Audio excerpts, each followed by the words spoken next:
નમસ્કાર મિત્રો, જય શ્રી રામ। તો આજનો આ જે વિડીયો છે તે ખૂબ જ મહત્ત્વનો રહેવાનો છે। દરેકના ઘરે મહેમાન તો આવતા જ હોય છે। હિન્દુ શાસ્ત્રોમાં મહેમાનને ભગવાન માનવામાં આવે છે, પરંતુ કેટલાક લોકો એવા હોય છે જેમના ચરણ ઘર માટે ખૂબ જ શુભ હોય છે। જો તમારા ઘરે પણ આ વિડીયોમાં બતાવેલા 5 વ્યક્તિમાંથી કોઈ પણ એક આવે છે તો આ તમારા માટે સૌભાગ્યની વાત છે અને તેમને ક્યારેય પણ તમારા દરવાજાથી નિરાશ થઈને ન જવા દેશો।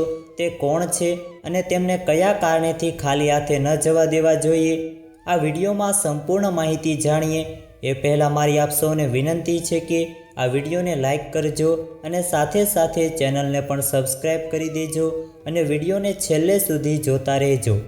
નંબર 1 છે કિન્નર।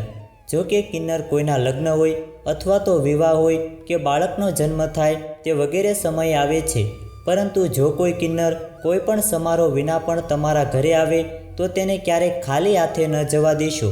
કહેવાય છે કે કિન્નરની પ્રાર્થના છે તેમાં ઘણી શક્તિ હોય છે।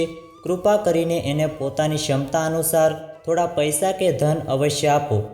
નંબર 2 છે ભત્રીજો। તમારા ભત્રીજા અને ભત્રીજીના ચરણ છે તે તમારા ઘર માટે ખૂબ જ શુભ માનવામાં આવે છે। ભત્રીજાનો દરજ્જો તમામ સંબંધોથી ઉપર હોય છે, તેથી ભત્રીજાને ક્યારેય ખાલી હાથે ઘરેથી ન જવા દેશો। નંબર 3 છે જમાઈ।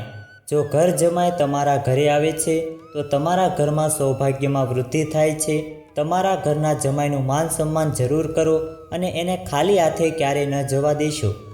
નંબર 4 છે દીકરી। પરણિત દીકરીને ક્યારેય ઘરેથી નિરાશ થઈને ન જવા દેશો। કહેવાય છે કે જે દીકરી પોતાના માતા પિતાનું ઘર છોડીને નિરાશ થઈને જાય છે તે ઘરમાં ક્યારેય કોઈ સુખી થતું નથી, તેથી તમારી દીકરીને ખુશી ખુશીથી અને માન સન્માનની સાથે વિદાય આપો। નંબર 5 છે ભિક્ષુક અથવા તો બ્રાહ્મણ। જો કોઈ ભિક્ષુક કે બ્રાહ્મણ તમારા દરવાજે આવે તો તેમને ક્યારેય દુકાર એટલે કે ઠપકો ન આપતા, તેમને ક્યારેય તમારા દરવાજેથી ખાલી હાથે ન જવા દેશો।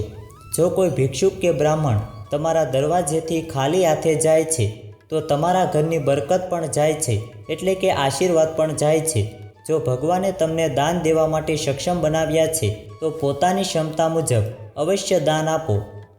જો આ વિડીયો અને જાણકારી અને માહિતી પસંદ આવી હોય તો વિડીયોને લાઈક કરજો, ચેનલને પણ સબસ્ક્રાઈબ કરજો અને કોમેન્ટ બોક્સમાં જય શ્રી રામ જરૂરથી લખજો। વિડીયોને છેલ્લે સુધી જોવા બદલ આપનો ખૂબ ખૂબ આભાર।